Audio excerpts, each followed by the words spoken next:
Pra galerinha que adora, está chegando mais um áudio do livro O Diário de um Banana. Bons tempos! Mas antes, se inscreva no canal se você gostou.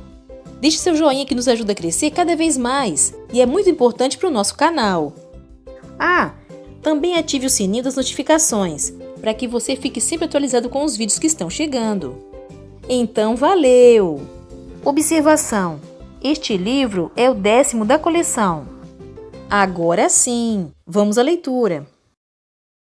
Com o mutirão de limpeza acontecendo por lá, percebi que ia ter milhões de voluntários sedentos. Então Raul e eu enchemos um carrinho de mão com o máximo de mercadoria possível e seguimos ladeira abaixo.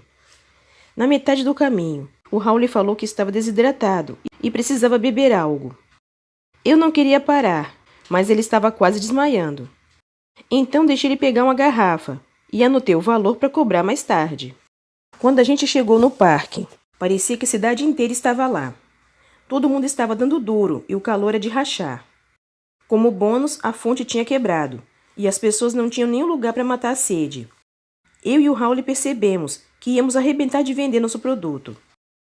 Infelizmente, a mamãe nos interceptou e perguntou o que estávamos fazendo lá. Respondi que a gente ia vender água fitness para quem estivesse disposto a desembolsar alguns trocados. Mas a mamãe falou que era de mau gosto lucrar em cima de voluntários que estavam sacrificando seu sábado para deixar o parque limpo.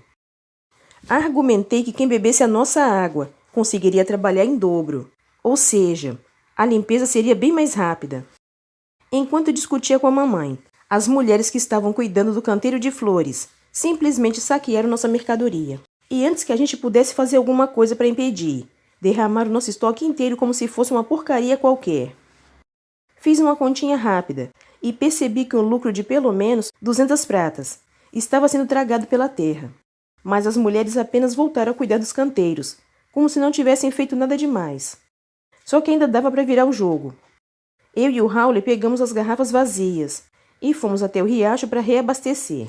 Mas aí a mamãe resolveu interferir. Ela falou para a gente ajudar na limpeza e nos deu umas ferramentas de jardinagem. Expliquei que nós estávamos ali como homens de negócios e empresários de verdade não trabalham de graça. Mas antes mesmo de eu fechar a boca, o Raul já estava ajoelhado e plantando mudas. Eu tinha que dar no pé o mais rápido possível, antes de me envolver naquilo também, mas a mamãe tinha uma carta na manga. Ela falou que quando eu era pequeno, me levava ao parque todos os dias e que essa era a memória mais especial que ela guarda de nós dois. Ela me falou que se a gente não limpasse o parque, outras mães não iam poder ter esses momentos inesquecíveis com seus filhos. A mamãe sabe exatamente como me pegar. E foi assim que acabei varrendo folhas de graça, em vez de ganhar um caminhão de dinheiro. Inclusive o rastelo que ela me deu para trabalhar estava um lixo. Mas quando pedi outro, ela falou que todo mundo estava se virando com o que tinha. Demorei meia hora para juntar uma mísera pilha de folhas, para logo em seguida um bando de crianças passar correndo e destruir meu trabalho. Não me pergunte por que teve gente que levou os filhos para o mutirão, já que as crianças não ajudavam em nada. Na verdade, só ficavam causando. Uma hora todas estavam brincando numa carroceria lotada de adubo e alguém teve de retirá-las de lá. Na real, o próprio mutirão de limpeza estava totalmente desorganizado. Não tinha ninguém no comando e a coisa toda estava um caos. Tudo ficou ainda mais insano quando o ônibus lotado de adolescentes com uniforme laranja parou no estacionamento. Pelo que entendi, aquele pessoal estava cumprindo um tipo de pena alternativa por crimes como pequenos furtos e vandalismo. E eu até arriscaria dizer que alguns deles eram responsáveis pelas pichações no playground. Os caras do serviço comunitário estavam mais interessados em ficar bagunçando do que em ajudar. E eles estavam fazendo algumas coisas bem perigosas. E quando parecia que a coisa toda não podia ficar pior, apareceu um monte de vans e uma tropa de bandeirantes saiu delas. E as meninas estavam dispostas a trabalhar sério. Em 10 minutos, organizaram todos em equipes, sempre com uma bandeirante no comando de cada grupo. Minha equipe ficou responsável por varrer as folhas do playground, e a bandeirante encarregada do grupo devia ter uns 6 anos. É meio constrangedor admitir, mas para ser bem sincero, fiquei contente por elas terem aparecido e colocado todo mundo na linha. Sempre que vejo as bandeirantes envolvidas em algum projeto, fico bem impressionado. Há alguns meses, A prefeitura decidiu montar uma horta comunitária, mas ninguém quis tomar a frente da coisa, e o projeto ficou abandonado. Daí as bandeirantes entraram em cena e fizeram tudo em uma única tarde de domingo. Diante disso, o que posso dizer é: se um grupo de meninos da minha idade fosse encarregado para fazer algo do tipo, não sairia coisa boa, principalmente usando ferramentas elétricas. Apesar de terem ido ao parque para trabalhar, as bandeirantes não perderam a oportunidade de arrecadar fundos. Elas montaram uma banquinha para vender biscoitos, e uma das primeiras pessoas a comprar foi a mamãe. Parece que ela mudou de ideia sobre vender coisas para os voluntários. Fiquei feliz que as bandeirantes estivessem no comando, mas elas puseram todo mundo para trabalhar mesmo. Depois de uma hora varrendo folhas, eu estava exausto e querendo ir para casa. Mas estava na cara que ninguém poderia ir, antes de pôr a última folhinha no saco de lixo. Outra pessoa do meu grupo que parecia estar no limite era o Frio, meu parceiro de lição de casa. Quando as pessoas perceberam que o Frio era muito inteligente, um bando de adultos começou a encher o saco dele, perguntando coisas que geralmente pesquisavam no celular. A cada meia hora, as bandeirantes se revezavam no comando dos grupos.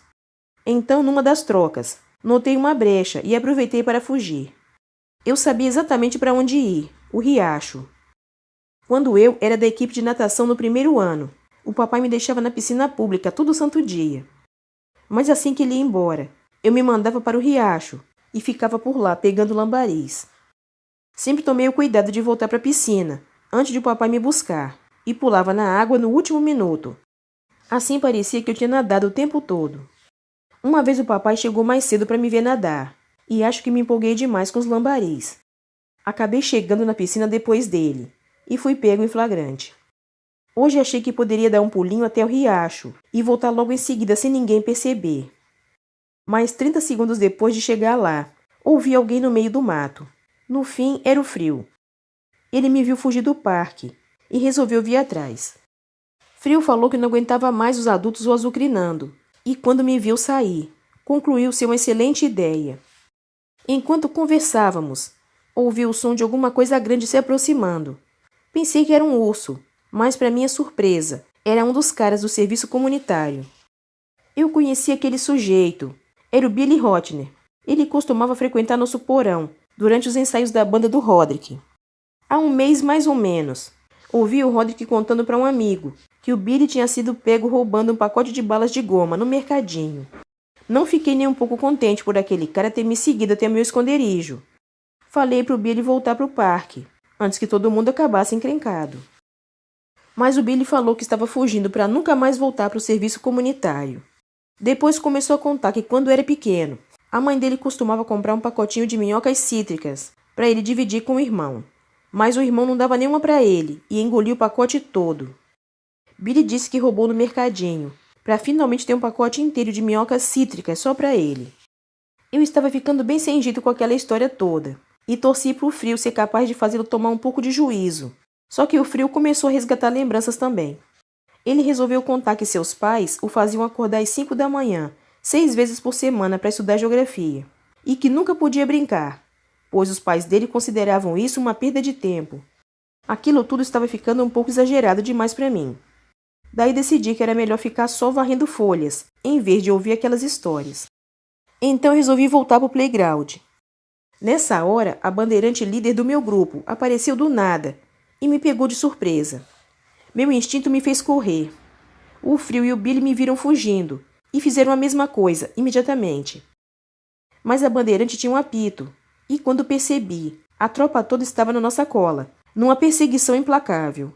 Comecei a correr mais depressa ainda, quando me dei conta de que o Frio e eu poderíamos ter sérios problemas com a justiça por acobertar um foragido. Não sei se as bandeirantes têm autoridade para prender alguém, mas também não ia ficar ali parado para descobrir. Até onde eu sei, poderia ser uma ação que renderia a elas algum distintivo. Quando a perseguição começou, o Billy tomou a frente e o Frio e eu fomos atrás dele. Estava na cara que ele tinha experiência com aquele tipo de coisa, porque parecia saber muito bem o que estava fazendo. Depois de um tempo, conseguimos abrir distância das bandeirantes e quase não dava para ouvir o apito. Então paramos um minutinho para recuperar o fôlego. Billy falou que a gente precisaria repor as energias se quisesse continuar longe das bandeirantes. Então ele sacou um pacote de bolacha recheada do macacão e dividiu entre nós 3. Melhor supor que ele pagou por aquelas bolachas. Se não for o caso, prefiro nem saber. Depois que comemos os biscoitos, Billy explicou que precisávamos tirar as roupas. Assim, se cães farejadores entrassem na perseguição, eles seriam despistados.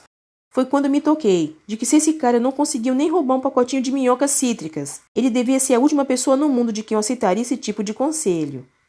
Percebi ter cometido um grande erro e comecei a pensar no jeito de escapar daquela situação. Então falei que a gente precisava se separar, porque assim a perseguição ficaria mais difícil. Mas o Frio falou que tínhamos que ficar juntos. Ele disse que a gente podia viajar o mundo inteiro em aventuras malucas e de repente até fazer parte de algum circo. Billy pareceu gostar da ideia, então eles começaram a discutir sobre quem ficaria com o dinheiro da venda dos direitos para o cinema se ficassem famosos. Aproveitei a oportunidade para tentar escapar. Mas quando me virei para fugir, um monte de carros apareceu do nada. A mamãe estava no primeiro e as bandeirantes nos de trás. Por um instante, cheguei a pensar que o Frio fosse tentar uma fuga desesperada de última hora. Só que, por fim, toda aquela conversa de passar a vida fugindo foi por água abaixo. Pensei que a mamãe fosse ficar muito brava, mas ela parecia mesmo estar aliviada. Queria saber onde eu estava com a cabeça para fugir daquela maneira. Achei que o Billy ia se dar mal de qualquer jeito, e não valia a pena os 3 serem responsabilizados. Daí eu simplesmente pus toda a culpa nele. Me senti meio mal, mas sendo bem justo, a ideia de roubar as minhocas tinha sido dele. Não sei quanto tempo de serviço comunitário extra vão acrescentar a pena do Billy. Mas quando ele terminar de cumprir tudo, espero já estar na faculdade, do outro lado do país. A coisa mais louca de tudo isso foi a maneira como a mamãe descobriu onde a gente estava. Quando ela comprou o chip localizador via GPS para o porco, aproveitou e comprou um para mim também. Então eu vim andando com aquela coisa no cadarço do tênis durante 2 meses sem saber. E quando desapareci no parque, a mamãe usou o celular para descobrir onde eu estava. Mas agora não é hora de reclamar que a mamãe é super protetora. Se ela não tivesse me resgatado, eu poderia acabar em um circo itinerante com o Frio e o Billy. E isso foi um adeus à ideia dela de desplugar. Continua no próximo vídeo o Diário de um Banana. Bons tempos! Então fique ligadinho. Fique com Deus e até o próximo vídeo.